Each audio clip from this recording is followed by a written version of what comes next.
Hello and welcome to the latest episode of the Racing PodBlast with me, Tony Mack, and Ben Aitken from Narrowing the Field.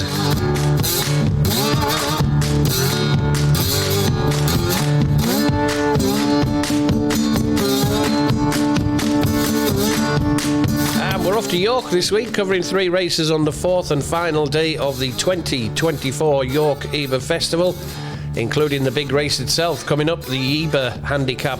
And then we close out the show with our usual spin up to Scotland, minus 12 May. What is going on? Top, middle and bottom. I'm giving up already. Top, middle and bottom.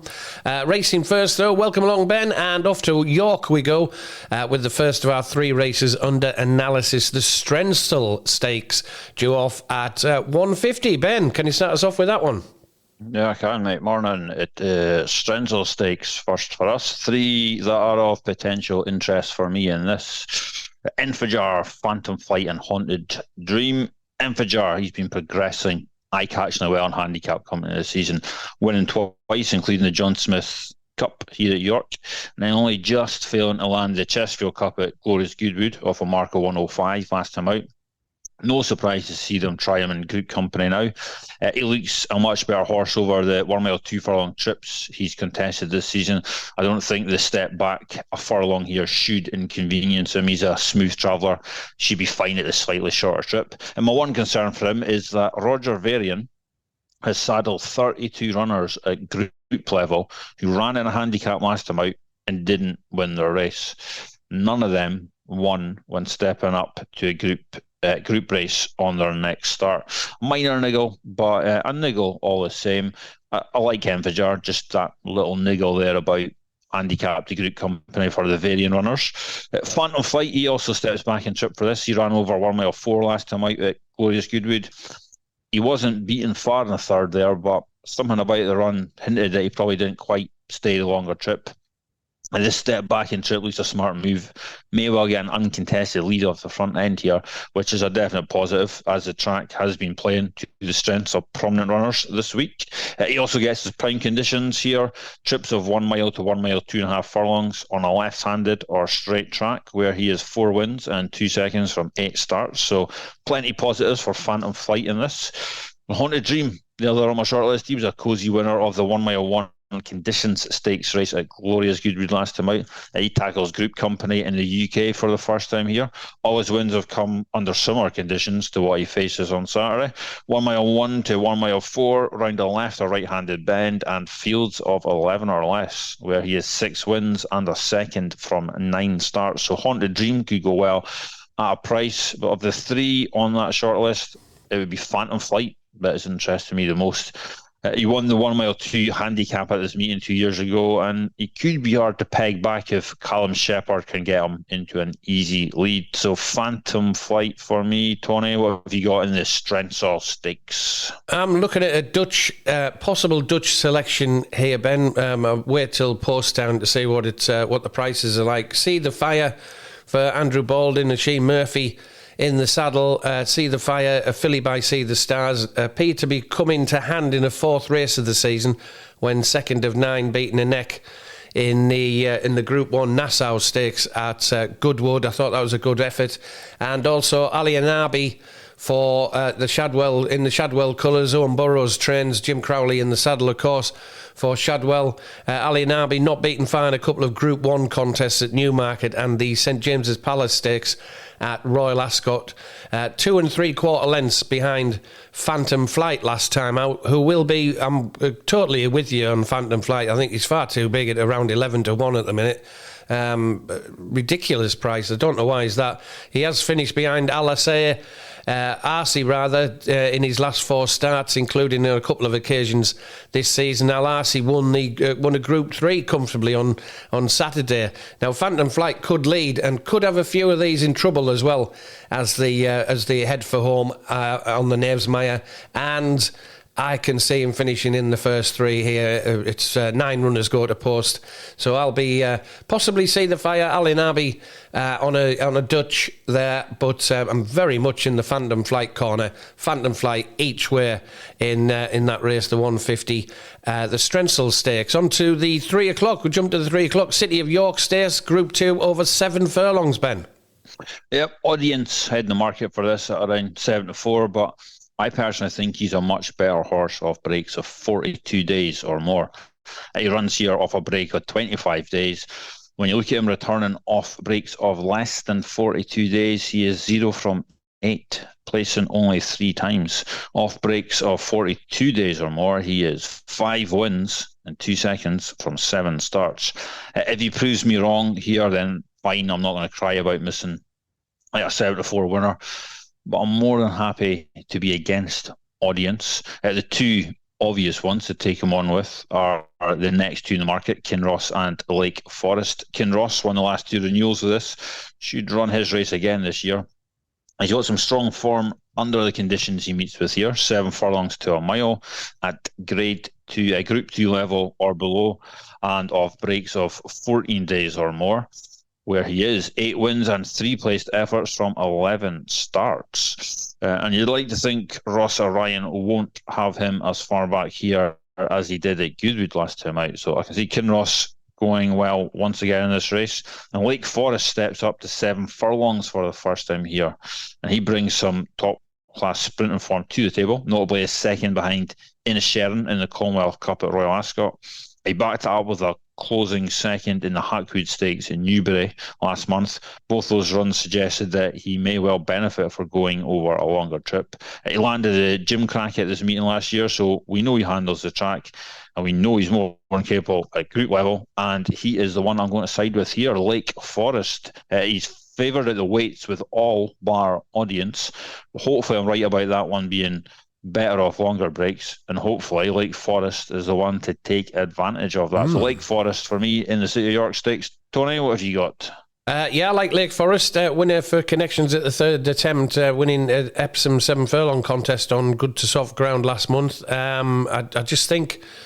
I think he might find a couple better than him here, though, Ben. Audience is hard to get hold of, isn't it? He's winning. I actually thought he's winning the Group 1 Lockinge Stakes was a fluke, but obviously it was rubber stamped by a 4-length win in the Group 2 Lennox Stakes at Goodwood last month.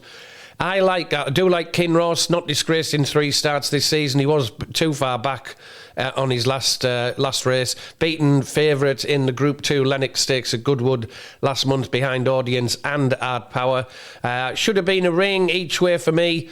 Winner at this venue and over a similar trip. Ran well in defeated Royal Ascot in June in a Group 1 contest before a win in a French Group 3 contest, which I will not be saying the name of, at Deauville early July. So I think he's been possibly put away for this by trainer Richard Hannon. Should have been a ring, still only 4. He seems to have been around a long time, but he's around 8-1 and should have been a ring.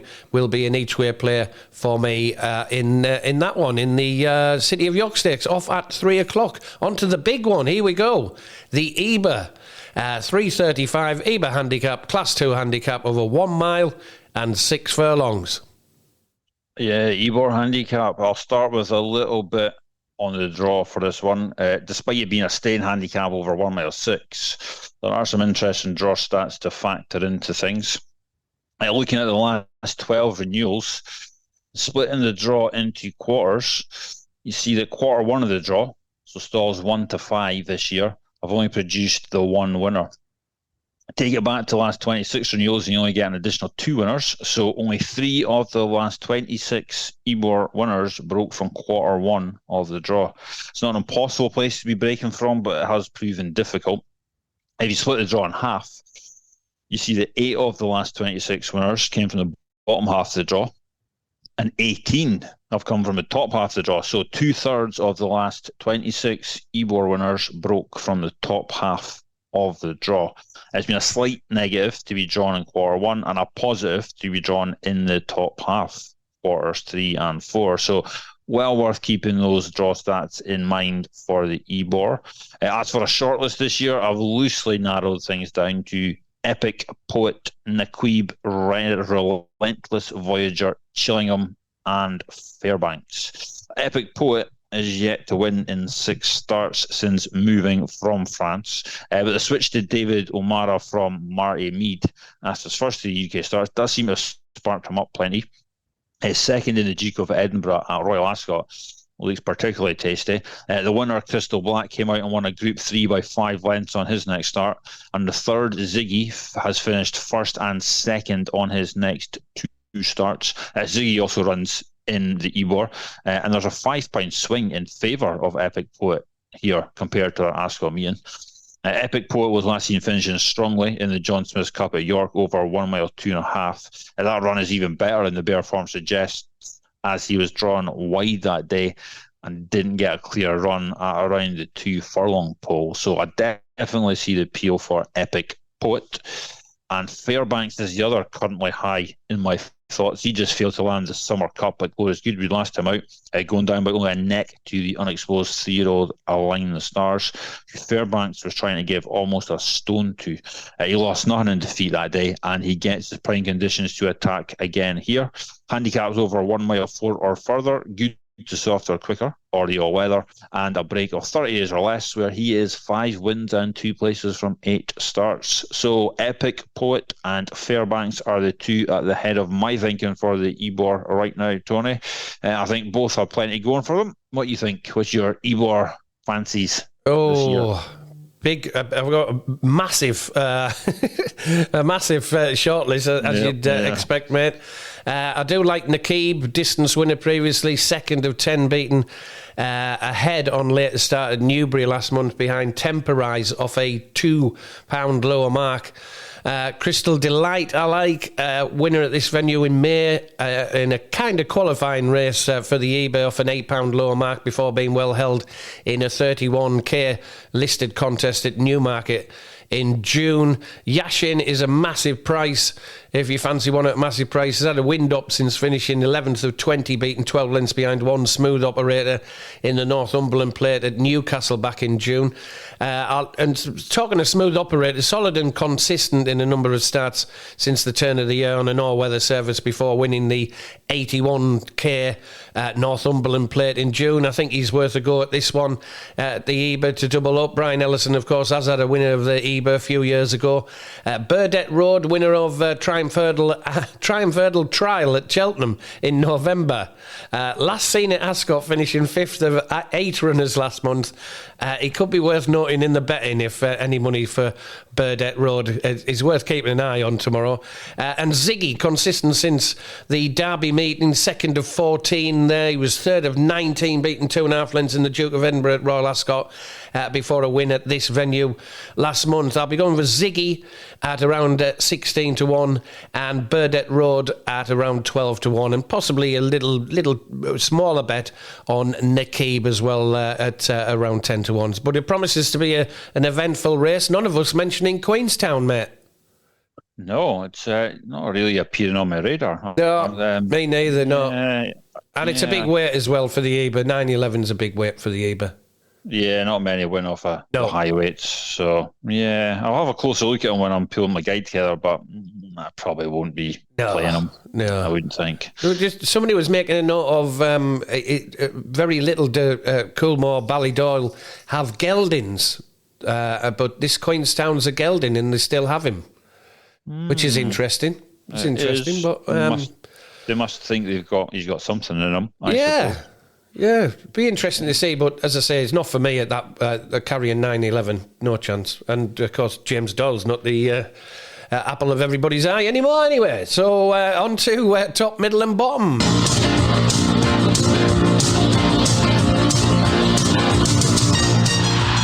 golly, what a boy! The great thing about loving football is you cannot explain why you love it. It just happens. Chasing a ball round a park, wanting one team to win against the other. El Mahoney, right foot, whips it. Oh, jeez, he peeps, man.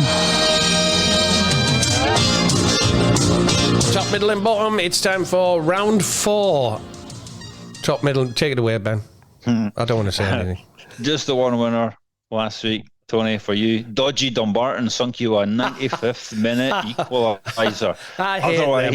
Otherwise, you would have had a return, and probably a half-decent one as well. But yeah, sunk by 95th minute Dumbarton goal. Worked the other way for me, though, because Aberdeen banged in a 93rd minute winner, which meant I got 2 results in, although still a small loss of minus 0.82 for the week. But I steadied the ship. I'll take it. Current totals are me minus 8.82. Tony minus 12. I actually looked last year. This week last year, you had plus 29 from this week last year. So, me? Yeah, you did. Did I? Absolutely, you did. I promise you, I had a look. So you can bang one in when you need it. But my top, middle, and bottom. I need it. You need it. Well, we both do. Early days. This week, top, middle, and bottom for me. Top Scottish Championship. Livingston to beat Morton at 4-5. And Morton made a lot of signings in off-season, but they don't seem to have gelled yet. I think Livingston should be able to take advantage of that at home. So a Livingston win for me in the top section. Middle Scottish First Division, Kelty Hearts to beat Cally Thistle at 13-10. Yes. Kelty have made a fine start to the league campaign, and they'll be coming into this on a high after tanking Arbroath away from home last week. Cally still look like they are struggling despite securing new ownership. They've still not done much to strengthen the squad since the takeover, so I'll take Kelty Hearts to continue their good start to the campaign with a win here. And bottom, Scottish Second Division, the Spartans to beat Peterhead at 21-20. Peterhead have won all 3 of the league matches so far, but they've been tight wins and against teams you'd expect them to beat. Here they make the long trip down Edinburgh to take on the Spartans. They're coming off a League Cup win against Premier League Ross County, so they will be on a high. I'm taking the Spartans to win this one, giving me a top, middle and bottom of top Livingston, middle Kelty Hearts, and bottom of the Spartans. Tony, what you got? I'm going for Ayr at home to Race at 10-11. Going for the easy way out here. I'm panicking now already on minus 12. I've gone for Kelty Hearts at home to Cally Thistle. This is a Dumbarton Scottish Mafia price here. 13-10 at home to Cally Thistle. What is going on there? That is just...